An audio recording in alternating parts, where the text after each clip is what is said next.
Hello everyone, nubkeks here. Welcome back to Nub Raids, and in today's video, I want to give you a quick guide on the Mimic boss in the Grim Forest for Raid Shadow Legends. I'm playing here on hard difficulty.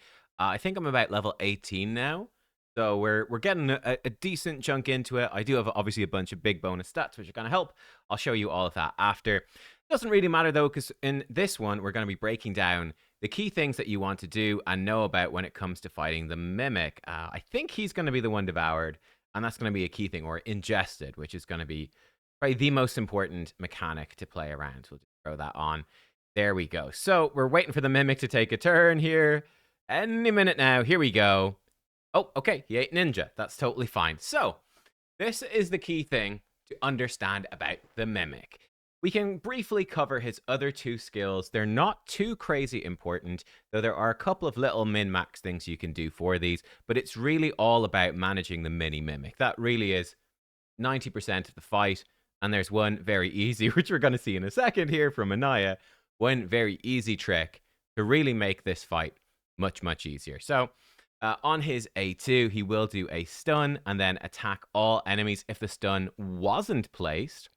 So either you let one champion get hit and stunned, or like I have here, you've got block debuffs on people. If you've got block debuffs, or intercept, or whatever, or if you resist it, he'll do an AoE attack.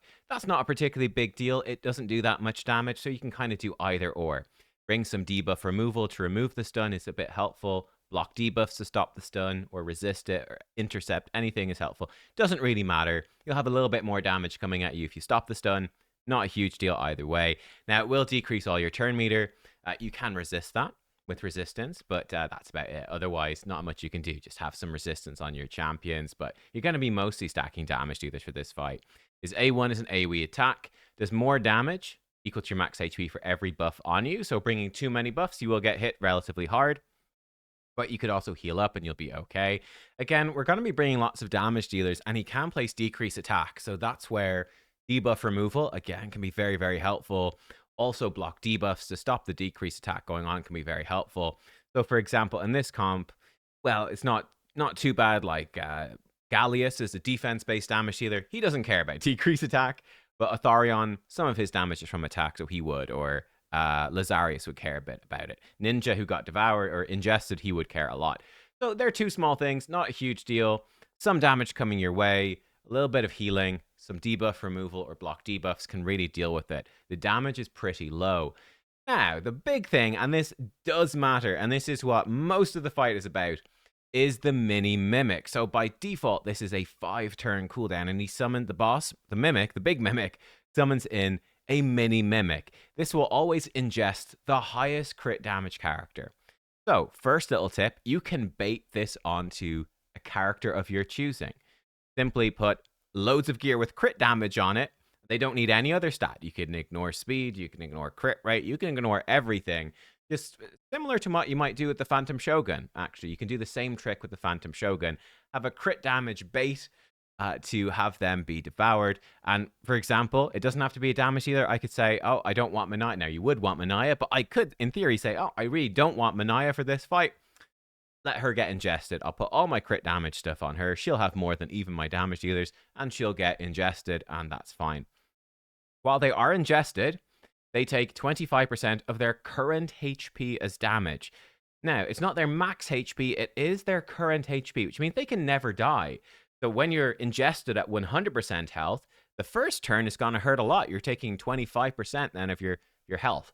However, if you're at 10% health when you're ingested, you're going to take 2.5% of your health because you only have 10% left. And it's always a quarter of what you have left. So this will never kill your champion. You can kind of ignore it. They're not going to die. They might come back very low health. They might be killed by Mr. Mimic on his next turn. But they're never going to die from this ingest itself, compared to Hydra, where they'll just permanently be removed from the fight and you can never get them back if you don't break them free. Once this 4 turns expires, my champion will come back. He might be at 30% health or so, but he'll be fine. Don't need to worry about that too much. If you defeat the mini-mimic, if you kill him, you will get your champion back early. Otherwise, he'll come back at the end of the 4 turns. Now, you can only ingest. There will only ever be one mini-mimic ever, and that is really important. The mini mimic has some stats. It's a little bit of what the big Mimic has. It's actually quite a lot. It's a bit of a pain to kill this thing. And I feel like you don't really need to, right? Because of this passive. Every 3 buffs that your team receives, you're going to decrease the cooldown of this skill by 1 turn. It only has 5 turn cooldown. Now, once you start placing buffs, we can actually hit auto. We'll put heal reduction on here, which is going to totally stop the biggest thing to be concerned about. But watch this cooldown as we are getting some buffs on our team. Like, look at this. Lazarius is doing stuff. The boss has not even taken a turn. And just really from Lazarius, it's already ready to go, right? That move is already ready to go. We're not even close to killing this mini Mimic. So if you really bring almost any buffs whatsoever, this move is going to come off cooldown very quickly. So you might work really, really hard to break your teammate free, only to have them just ingest it all over again. A brand new mini Mimic appears. Now, this begs the question of, well, what if we just don't deal with the mini Mimic? What if we ignore it? And that is the easiest way to deal with this fight. The reason that you don't want to ignore it is this, that at the start of the Mimic's turn, the boss's turn, if a mini Mimic is present, he will heal by 25% of his max HP. So the boss gets a ton of healing every time he takes a turn with a mini Mimic out there. Now, what I have done in this particular team, the easy way to make this boss basically do almost nothing is to bring the heal reduction debuff. This will completely block this healing. And at that point, you basically say, okay, I'll go in with a 4-man team. You can keep summoning in mini Mimics, but they're not going to do anything. They can never kill the champion they're ingesting. It doesn't even matter.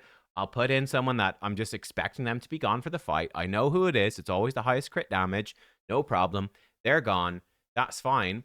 But you can never heal. I'm going to heal reduction the whole time. You will never heal. So I just slowly wear you down and we're going to be fine. There's a little bit of incoming damage, but that's it. And that is by far the easiest way to do this boss. A couple of things to help you, and that will help you if you don't have heal reduction as well, is this boss, he is susceptible, unlike some of the others, to decrease speed. And turn meter reduction does work. Now, it's only 50% effective, but it does work. So let me see. Sorry, we just wasted Lazarius' turn. He can do some heal reduction. Give us a sec. We'll come back to it and we can show it to you. Well, I'll swap his form just so we can see it more clearly. So he can steal turn meter. He steals 50% of their turn meter on his A3. It's 50% effective. We stole a quarter of whatever turn meter he has. This one is going to steal 20% of the turn meter from Gallius. Bam, there we go. We've stolen a small amount of turn meter, but that can help you. I don't have decreased speed here, but that will really help a ton as well. You can see the damage is it's almost nothing, right? It's almost nothing. We're going to put the heal reduction on just to make sure he doesn't heal. One little tip is when this is about to expire, right? I think when there's 1 turn left on it, he's not going to heal up that turn. The mini Mimic should disappear and he should just create a new one and he won't get healing that turn. So you can even leave a little bit of a gap in your heal reduction stuff. It's not the end of the world. But this is the easiest way to do it. Now, if you don't have heal reduction, what do? Well, congrats, but you're going to have a much, much tougher fight in that situation. It's going to be much worse for you. Here we've got Ninja back. He might even get a turn, but probably no, it's going to be close, the boss versus him. Oh, we stole some turn meter, so maybe. Ninja gets a turn. Oh, he almost killed the boss. Cool. Here, in fact, the boss prioritizes A2 over creating a mini Mimic. I don't know why, but maybe he will do that sometime. Easiest thing to do, other than that, is to bring tons of speed, decrease defense, and damage.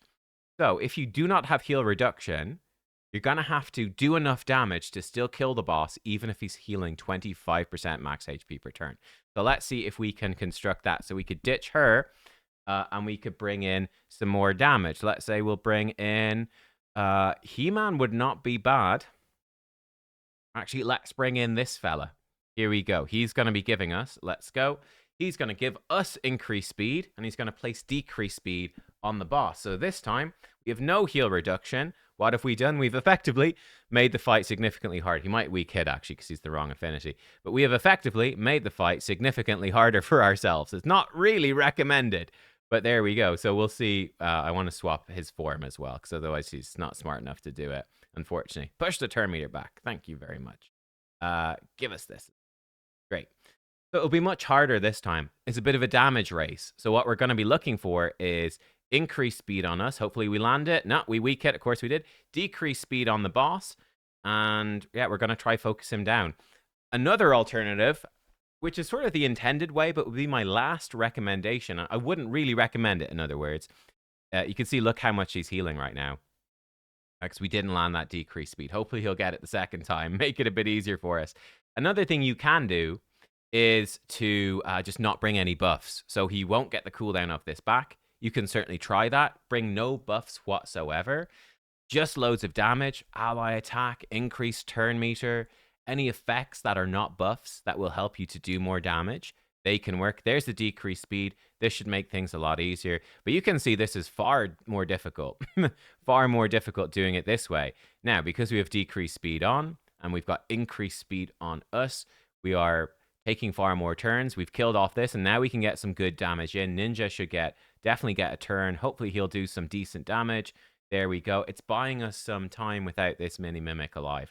But a lot of it comes down to speed. You're definitely going to want decreased defense, weaken, decrease speed. Those sorts of debuffs will make a huge difference and help you to start to push through and hopefully be okay. All right, we got the decreased speed on again. Great, we're reducing our cooldowns. And you can see we are wearing him down. It probably won't take that much longer than the first example because I kept stopping it to talk. But yeah, this is far more difficult. And if you are in this situation, I would advise you to just go in different directions in the Cursed City if possible, because every single level that you get, where you're getting speed, where you're getting attack percent for your attack damage dealers, defense percent for your defense damage dealers, any ignore defense, any crit damage, resistance if you're relying on resisting the debuffs, if you're not bringing any buffers in, all of those stats and any curios that you get will make a huge difference and will make it far more. Yeah, it'll just make life a heck of a lot easier for you, is the way I would put it. You'll have a much easier time if you do that. So yeah, you can see I am able to sort of brute force it down, but it's much harder. I'd recommend for hard difficulty bringing probably 2 champions per deck with heal reduction, just so it's nice and easy. At least 1 champion per deck with heal reduction would be ideal. But yeah, the more heal reduction champions you have, the easier it will be. You can fight this boss many times, so it just makes it nice and consistent that you'll draw them. Now, if you've got very bad heal reduction champions, maybe limit it to 1 per deck. In normal difficulty, I would definitely bring 1 for sure. 1 heal reduction champion, possibly 2, 1 in each deck, just to give you a better chance, so that no matter when you run into a mimic, there's a good chance that you'll pull a heal reduction champion to make it a bit easy. So yes, long story short, lots of damage dealers, because he's going to eat at least 1 champion, so you'll be down some. The boss isn't doing much damage. You want to have lots of damage either way. And then the key debuffs, heal reduction, decrease speed, decrease defense, and then anything that's helping you do lots and lots of damage. And heal reduction is the key, because it lets you ignore basically the entire mini mimic mechanic. You just bring as many buffs as you want. You really don't care. You're basically going to inevitably win the fight. He probably can't kill you, and he can't heal up with heal reduction, so you can just wear him down and sort of win for free. There you go. That is the Mimic. Let me know what you think, any tips you have, any champions you have used that are particularly useful for the Mimic. Let me know. And yeah, with that, thank you for watching. I can suggest actually a couple for you. Why not? My favorite one would probably be, I think, a nice budget option would be Venom H. She is an epic champion, and she's an excellent, well worth building. She has heal reduction and some poisons even on a 3-turn when fully booked, and it's a 3-turn heal reduction, so she's an excellent option. She also has decreased defense and decreased attack, and she even reduced the damage that you're taking even more. So she is probably the best budget option to cover this for you, so she is phenomenal. Or then probably the strongest option perhaps might be Morrigan. She places heal reduction at the start of every turn. So every single turn, and it can't be removed or anything. Every turn for free, you get it. And she has increased speed for you with turn meter increase and decrease. She has decreased speed as well. She also has decreased accuracy on the boss, so can resist it even more easily, and a speed aura. So she's even better. So 2 nice little options. Let me know your suggestions. Yeah, that is a quick little guide on how to beat the Mimic. Yeah, it's. I mean, I think with heal reduction, it's possibly the easiest boss in the entire Grim Forest. Without heal reduction, it's actually one of the harder bosses, and you could easily get stuck not having the damage output you require. So, yeah, heal reduction. That's the whole video. I could have just made a 2-second video. Heal reduction, the end. There you go. Hopefully it helps. Check out the other boss guides. We're splitting this up. I'm doing like half the bosses, and YST is doing the other half. So check out YST's channel as well. Or the boss guides will be coming out on hellhades.com over the current week, the current while.